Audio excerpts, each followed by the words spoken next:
Well, he's been called the world's top public intellectual and the face of moderate Islam. Yet others have branded Fetullah Gulen a wolf in sheep's clothing and a modern-day Ayatollah Khomeini.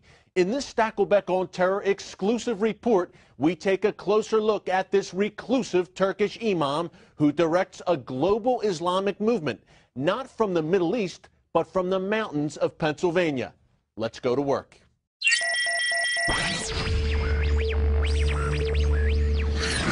He's held court with a pope and received praise from an American president. You're contributing to the promotion of the ideals of tolerance and interfaith dialogue, inspired by Fetullah Gulen.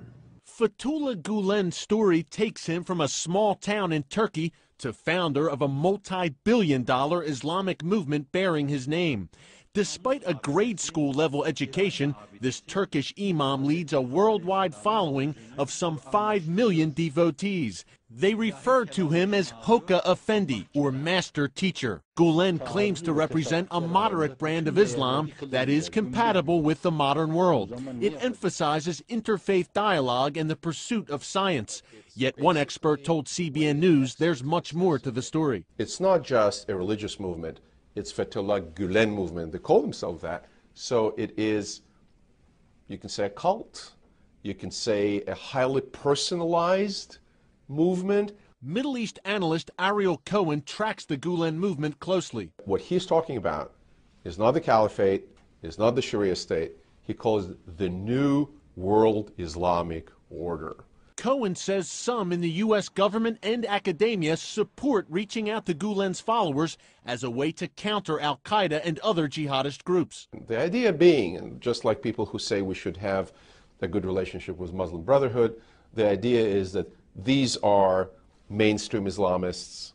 Critics claim Gulen wants Islam to play a more active role in societies, breaking down barriers between mosque and state, while also promoting Turkish nationalism and identity. This is the global headquarters of the Fetullah Gulen movement. Gulen himself lives here over 25 spacious acres. But this isn't Istanbul or Ankara. This is rural Pennsylvania in the heart of the Pocono Mountains.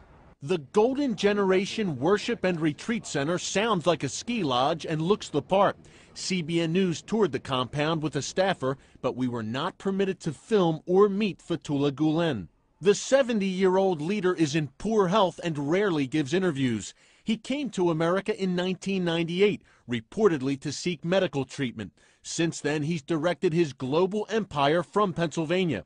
A federal judge granted him a green card in 2008.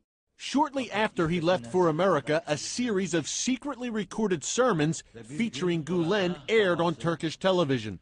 In one of them, he told his followers, "You must move in the arteries of the system without anyone noticing your existence until you reach all the power centers. You must wait for the time when you are complete and conditions are ripe until we can shoulder the entire world and carry it. You must wait until such time as you have gotten all the state power, until you have brought to your side all the power of the constitutional institutions in Turkey." After the tapes aired, Turkish authorities indicted Gulen on charges that he was plotting to overthrow the secular government of Turkey. The charges were eventually dropped, and the Gulen movement continues to expand its influence through the construction of schools worldwide, including in America. There's about 125 Gulen charter schools spread out across 25 states. This Gulen school in Philadelphia receives $3 million annually in taxpayer money. They work through the education system. Their main tool is educating kids. Gulen charter schools have nondescript names like True Bright Science Academy and focus heavily on math and science. Many of the teachers hail from Turkey. Federal authorities are reportedly investigating whether some employees kick back a portion of their salaries to the Gulen movement. Classified documents released by WikiLeaks show that U.S. officials have concerns about the Gulen schools.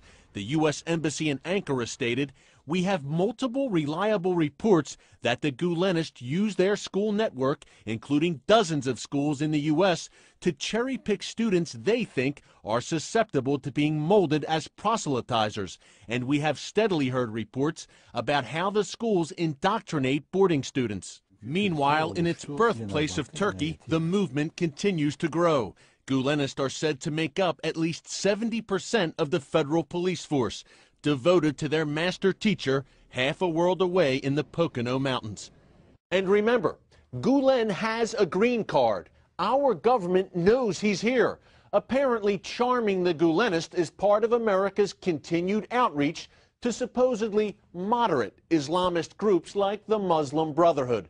Unfortunately for the geniuses inside the Beltway, our chumminess with Islamists won't make them like us anymore. In fact, it only makes things easier for them to accomplish their goals: Sharia law for one and all, and the return of the Islamic Caliphate.